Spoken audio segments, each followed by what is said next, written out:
इथे 1 वाटी गहू घेतलेले आहे. याप्रमाणे आपल्याला माप घ्यायचं आहे. हे आपण वाढू शकतो. ऐवजी आपण मोठ्या भांड्याचा देखील इथे वापर करू शकतो. आपल्याला हे गहू अगोदर स्वच्छ पाण्याने धुवून घ्यायचे आहे. 2 ते 3 पाण्याने गहू धुवून झाल्यानंतर हे आपण गाळून घेणार आहोत. अशा प्रकारे आपल्याला एका चाळणीमध्ये कपडा ठेवायचा आहे आणि त्यामध्ये हे गहू अशा प्रकारे गाळून घ्यायचे आहे आणि हे आपण ओलसरच बांधून ठेवणार आहोत.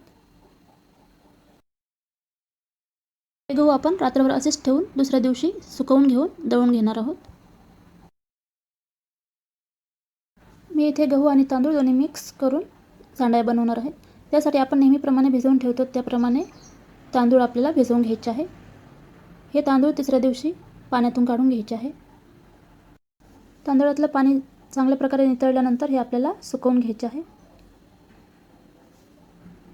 तांदूळ सुकल्यानंतर हे आपण गिरणीतून दळून घेणार आहोत. सांडया बनवताना 3 भाग तांदूळ आणि 1 भाग गहू घ्यायचे आहे. मी इथे 1 वाटी गव्हाचं पीठ घेतलेलं आहे आणि यामध्ये आपण 3 वाट्या तांदळाचं पीठ टाकणार आहोत.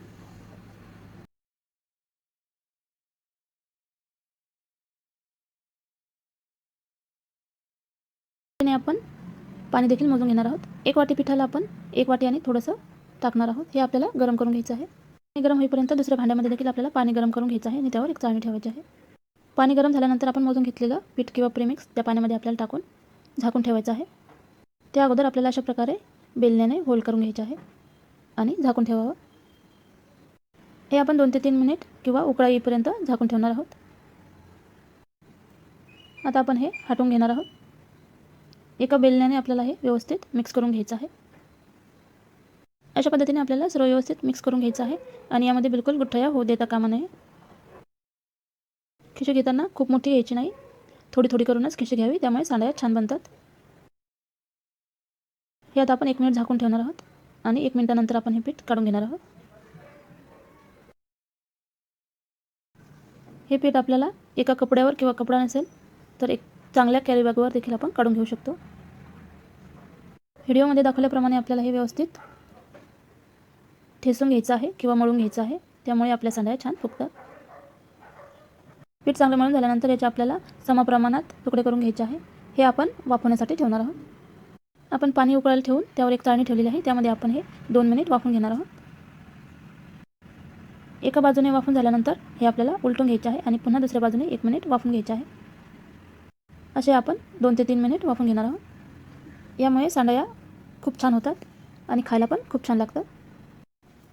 आता हे गोळे काढून आपण पुन्हा एकदा छान मळून घेणार आहोत. अशा पद्धतीने आपण रोटी मेकरमध्ये देखील हे मळून घेऊ शकतो किंवा अशा पद्धतीने ठेसून घ्यावे. हे आपल्याला झाकून ठेवायचं आहे. आता आपण इथे सांडया बनवणार आहोत. त्यासाठी मी इथे एक पॉलिथिन घेतलेली आहे. एकदम जाडसर घ्यायची आहे आणि चांगल्या क्वालिटीची घ्यायची आहे. यावरती आपण अजून एक पॉलिथिन ठेवून एका बेलण्याने लाटून घेणार आहोत किंवा तुम्हाला जमत असेल तर तुम्ही ताटावर देखील लाटून घेऊ शकता. अशा पद्धतीने लाटायला सोपे जाते म्हणून मी इथे पॉलिथिनचा वापर केलेला आहे. इथे आपण बटर पेपरचा देखील वापर करू शकतो. अशा पद्धतीने सांडया एकदम पटकन होतात आणि तेही हात न दुखवता. तुमच्याकडे रोटी मेकर किंवा पापड बनवायची मशीन असेल तर त्यावर देखील अशा पद्धतीने करू शकता. सांडया बनवून झाल्यानंतर व्हिडिओमध्ये दाखवल्याप्रमाणे आपल्याला काढून घ्यायचे आहे आणि ह्या सांडया आपल्याला उन्हामध्ये वाळून घ्यायच्या आहेत. सांडया मी उन्हामध्ये 2 दिवस वाळून घेतलेले आहे. आपण हे सांडया तळून बघणार आहोत. त्यासाठी मी तेल गरम करून घेतलेलं आहे. गरम केल्यानंतर आपल्याला अशा प्रकारे तळून घ्यायचे आहे. आपल्या सांडया छान अशा फुगत आहे आणि खायला देखील खूप छान लागतात. तुम्हाला माझी रेसिपी आवडली असेल तर नक्की करून बघा. लाईक करा, शेअर करा आणि सबस्क्राईब करा.